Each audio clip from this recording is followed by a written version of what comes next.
Makers, Lisa here from Andrie Designs. Today I have a free tutorial for you on attaching piping. So I'm working on the Adventure Time backpack pattern, and I'll pop a link to that pattern in the description below for those of you who are interested. I will show you how to attach piping to a single panel that has a start and a finish. I will also show you how to attach piping in a continuous loop.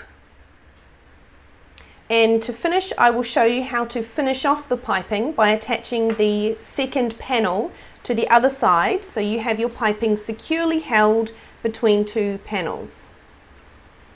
So with all of that said, let's get started. So today I'm going to show you how I like to attach piping to panels, and then how I like to secure it in the seam when I'm then attaching the second panel to the other side of the piping.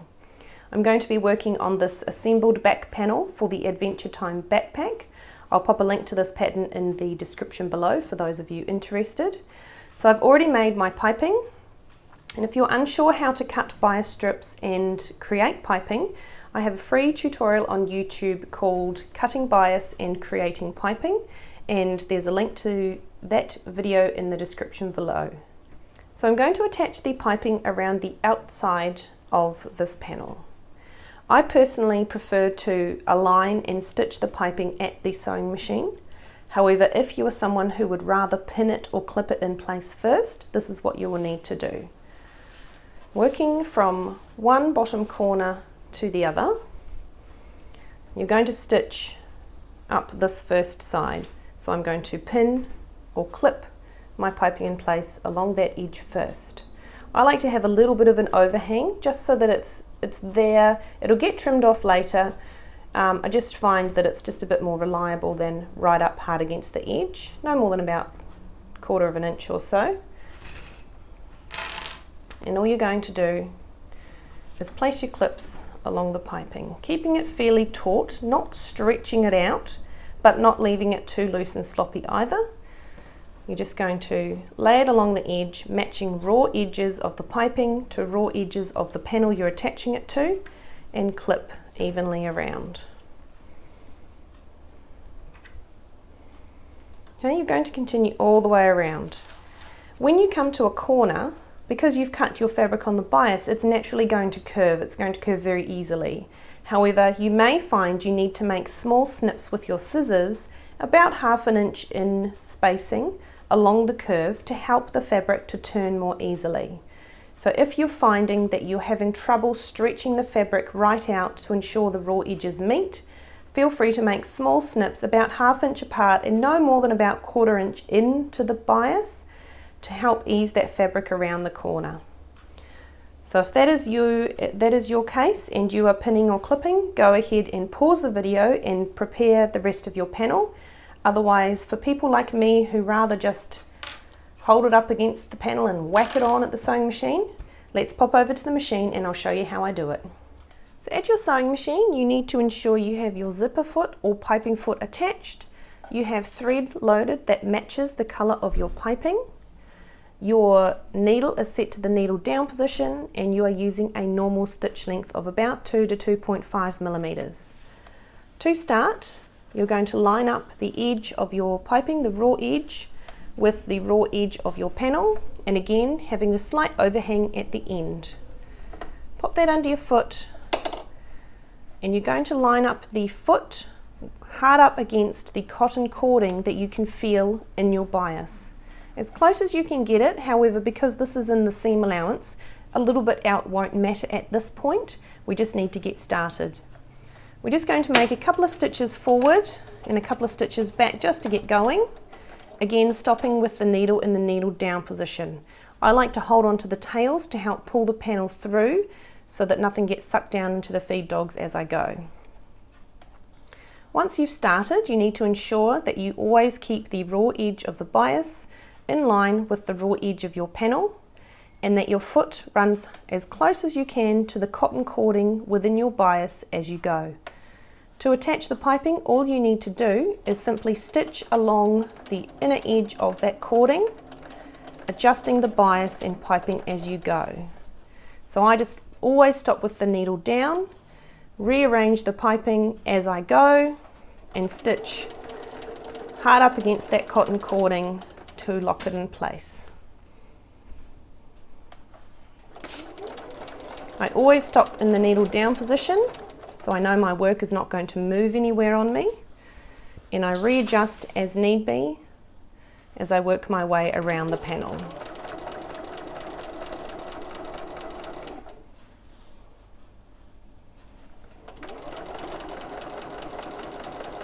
As you'll see, I just use my fingers to align the piping and then hold it in place. And as I work up to my fingers, I simply move them out of the way. And then I stop and I readjust.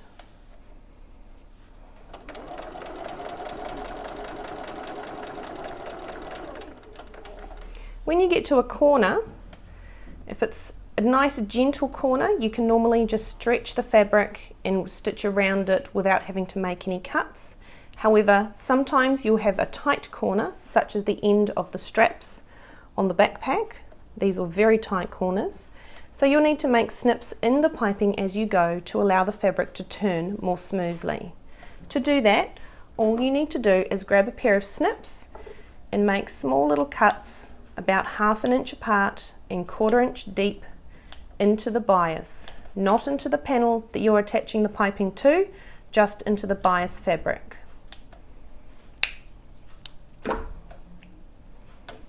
Once you've done that, you'll find your fabric turns more easily, and you can just hold it in place and continue to stitch around the corners of your panel.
When you get to the end, all you need to do is finish off as you would for a normal seam. Just back stitching a couple of times and remove.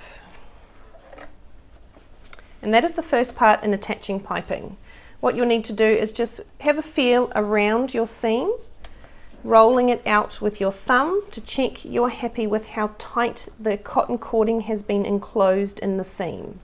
If you've gone a little bit wider and you haven't hugged the cording as tight as possible, you may find there's a bit of slop and a bit of movement in your piping, in which case all you need to do is pop your panel back under your foot and just try and stitch a little bit closer to that cording to really lock it in place.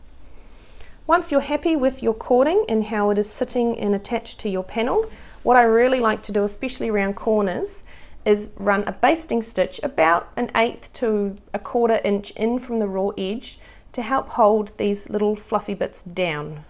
This will just help when you assemble your panel later on. This will help keep everything nice and flat and nice and tidy, ready for that process. So all I do on my machine is I move my needle all the way to the other side. I increase my stitch length to as long as it will go. So on my machine it's 5 mil. I have my needle in the needle down position, and I'm just going to stitch a basting stitch just inside that raw edge to hold those little clipped corners in place so they don't move on me later.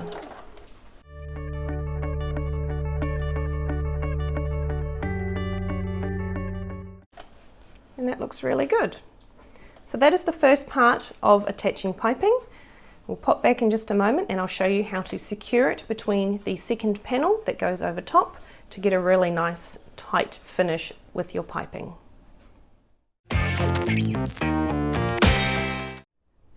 If you need to attach piping to a panel, such as the outer base on the Adventure Time backpack, that will result in one continuous loop of piping. The process at the start and finish is slightly different, however the rest of it is pretty much the same as if you're attaching it to one edge where there is a definite start and finish. So all you need to do to attach piping in one continuous loop is take your length of piping and you're going to unpick approximately 2 inches of the stitching from the end of the piping. Doesn't have to be exact, just sort of eyeball it and take those stitches out.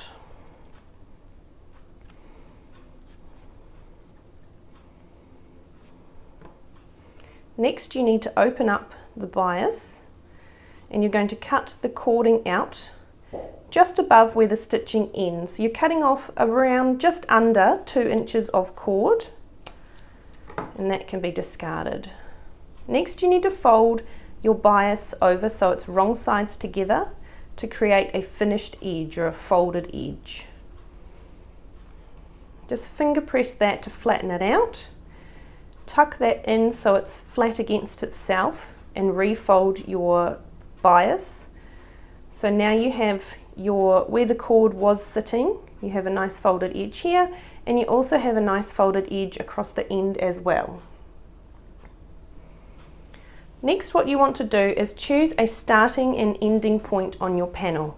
If you have directional fabric, this will usually be the back or the bottom of your fabric. However, for mine, it's not overly directional given it's the base of the bag, so I'm just going to choose to start here in the middle of the panel. What you're going to do is you're going to align your piping with raw edge of the bias, matching raw edge of the panel, just like you did before for your non-continuous loop. However, when you start stitching, instead of starting right at the end of the fabric, you're going to start about 2 inches down. This will be attached at the end rather than at the beginning.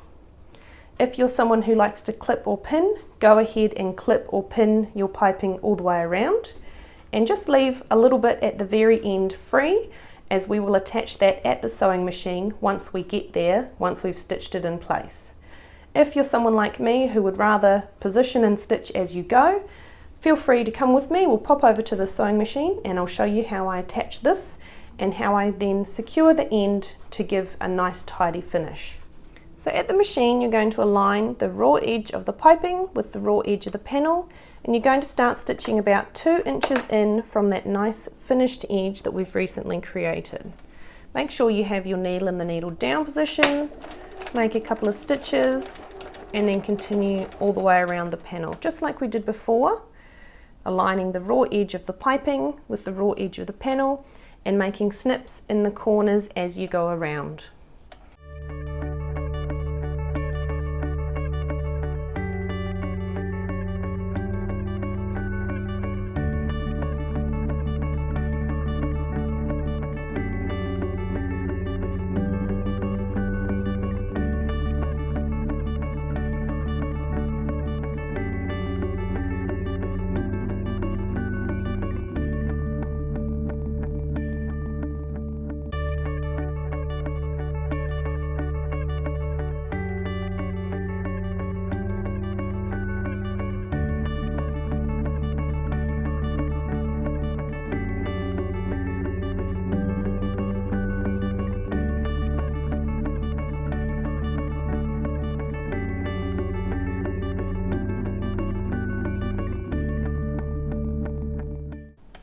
Once you get back to where you started, what you want to do first is keep this, refold your fold if it's come out like mine has, and just lie that flat down on your panel where it's going to sit once it's stitched.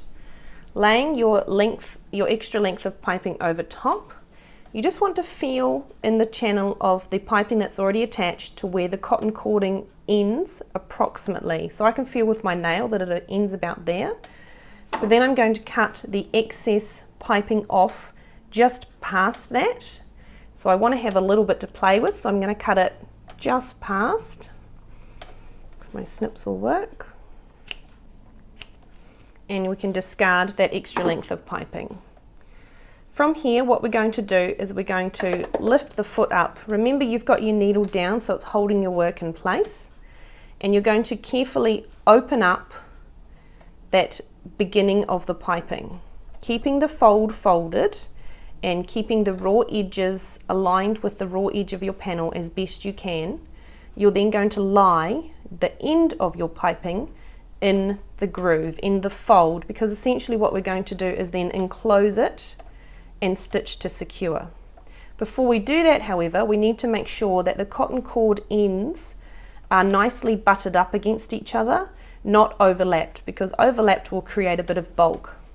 So now that we've got rid of the end of our piping, we've reduced bulk somewhat. As you can see, my end of my piping comes slightly past the end of the cord, so I need to trim off maybe 1/8 of an inch just to bring it back slightly to about here, so that the end of the cord will butt up nicely against the end of the cord that's already attached. So I'm just going to go and do that.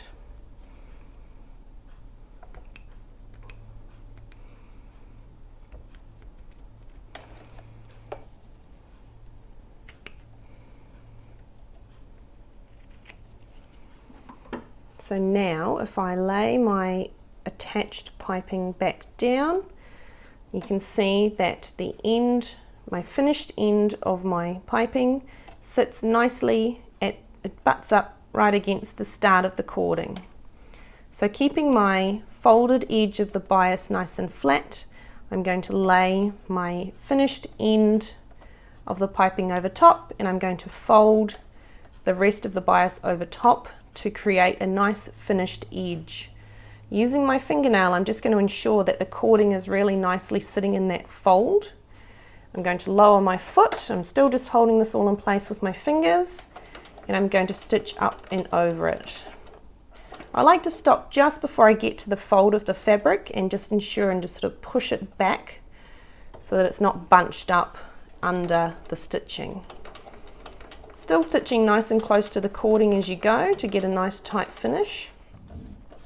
And once that beginning and end is secured, you're just going to stitch all the way back to the beginning to finish off.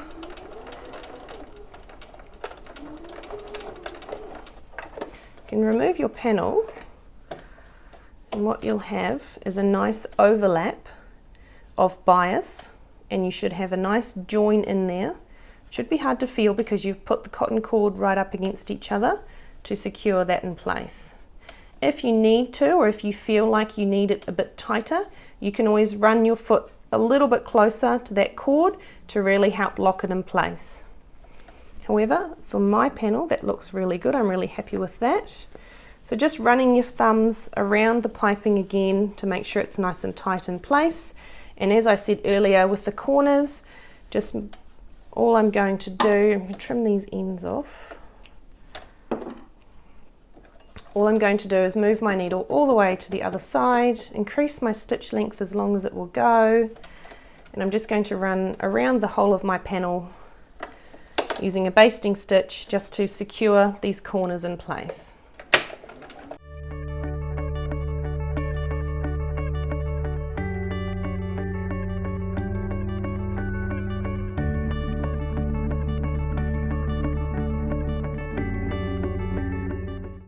What you can do from here, just to tidy up the edge of the piping, if you turn your panel over to the wrong side, you'll see that you've got your bias overhanging slightly just from where it's joined.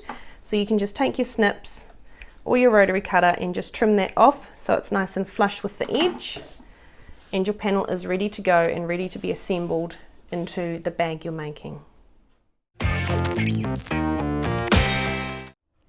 To finish the process of attaching piping, we're going to stitch the seam twice. Prior to doing that, you need to make sure that your second panel, the panel that goes on the other side of the piping, is pinned or clipped in place. So in my case, I'm working on the Adventure Time backpack. I have my front panel, I have my back gusset, and earlier I attached the piping to the front panel, and now I've clipped my back gusset in place all the way around the outer edge, making sure my raw edges are nicely aligned and my corners and center point are all matched up nice and together, ready to stitch. So what we're going to do is we're going to pop to the machine and we're going to stitch this outer edge twice. The first time we stitch it, we're going to stitch it right way up, so as I've clipped it, and we're going to make sure that we use a colour on the top that matches our piping. However, on the bottom for the bobbin thread, we're going to use a different colour. So I will probably be using a white.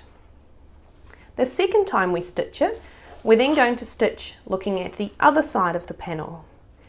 This is where the difference in bobbin thread colour comes in.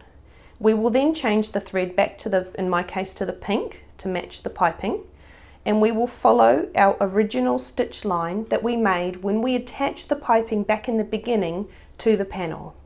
This is our guide, and this is what we're going to follow, and we know that by stitching directly over that, we are stitching nice and snug to the cord, even though we may not be able to feel it due to the thickness of fabric, fleece, foam, or whatever's in the way. This will give it a really nice strong seam because it will have been stitched twice, and we know that by stitching it from both sides of the panel, we will be nice and snug next to that cotton cording. It will be nicely locked in place, and when we turn our bag right side out, we will have a beautiful piped edge. So pop over to your machine and we'll do the first line of stitching looking at the panels from this side up. So at my machine I have my needle set to the needle down position. I have a normal stitch length set of about 2.5 millimeters on my machine. I have pink thread on the top to match my piping. So I've got hot pink piping, and I've changed my bobbin thread to a white. This is so that I can see my bobbin once I've stitched the first line, and that means that when we then stitch looking at this side or the underside of the panel, we can easily see the pink from when we attach the piping in the very beginning, and we can follow that without having a second row of stitching there to confuse us. So starting at the very edge of your panels, we're just going to lower the foot, making sure the needle is in the needle down position. Just going to make a few stitches forward and back to reinforce the start of my stitching, and then we're away. So if you've got panels like I do, you've got foam or fleece and several layers of fabric, it can be a little bit tricky to feel the cotton cording underneath. So we just want to make sure as we work along that we keep the raw edges together and we feel the cord as best we can, stitching along the edge there. Part of the reason we do a second row is so that we can then go over top of our very original stitching to get really nice and close up to that piping. This first row is essentially it's a basting stitch to join the panels together. However, we use a normal stitch length, not a basting stitch length, just to provide a bit of extra support for the seam, especially when you're making something like the Adventure Time backpack and there's a lot of layers in bulk. So taking it nice and slow, working your way along. We're just going to work up. I know that the cotton cording is in there, and I can actually feel it with my nail on my left hand, so I can kind of visualize where I'm stitching despite not being able to feel it all that well. That's what the second row of stitching will help us do. It will help us get right up to that cotton cording. So just work your way all the way around the panel, and then we will turn it over and stitch the second row.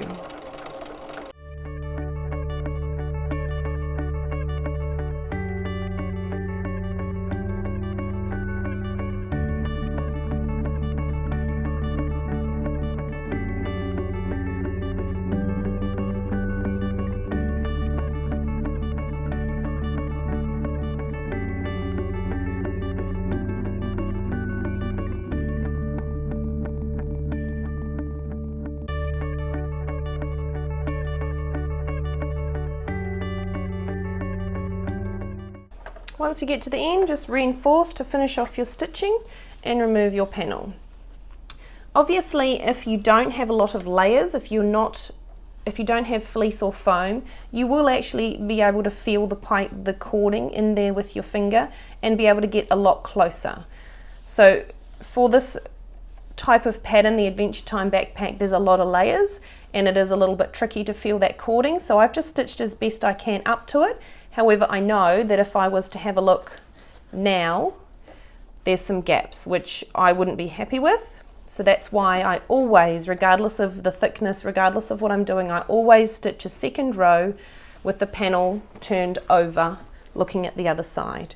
So as you can see the white is the row I've just stitched now, and the pink is the original row that I stitched when I first attached the piping to the panel. So I've done not too bad. There's a few gaps where I've gone a little bit wide or a little bit narrow. So I'm going to go ahead and fix that up now. And that one I've actually gone too close to the piping, so I'm going to have to unpick that section because I'm not happy with that.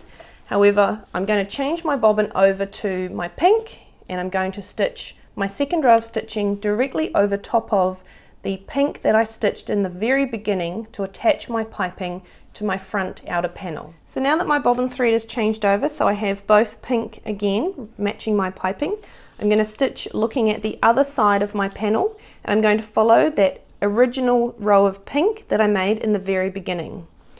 For places such as on this corner where my white bobbin has come in and I know that it is actually encroached on the cotton cording slightly, I'm going to unpick that section once I've stitched this seam.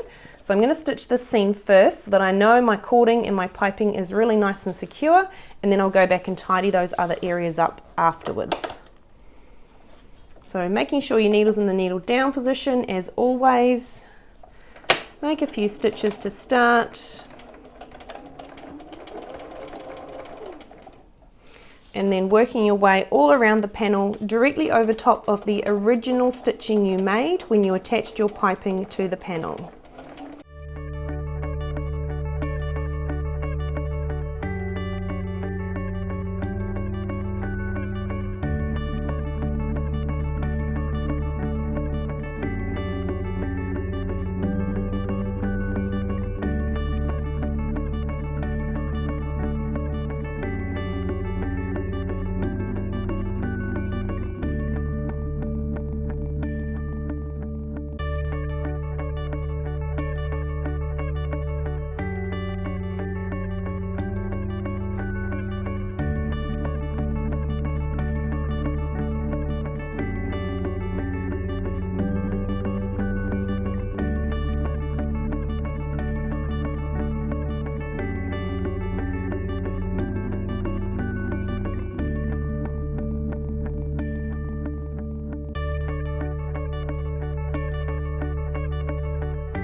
And once you get to the end, reinforce your stitching and finish off.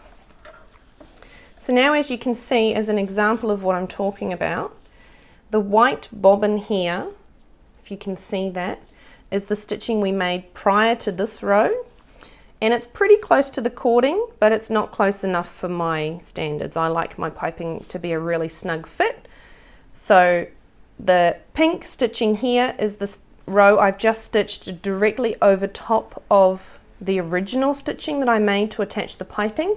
So you can see it's only 1 or 2 millimeters, but it makes a huge difference when you turn the panel right side out.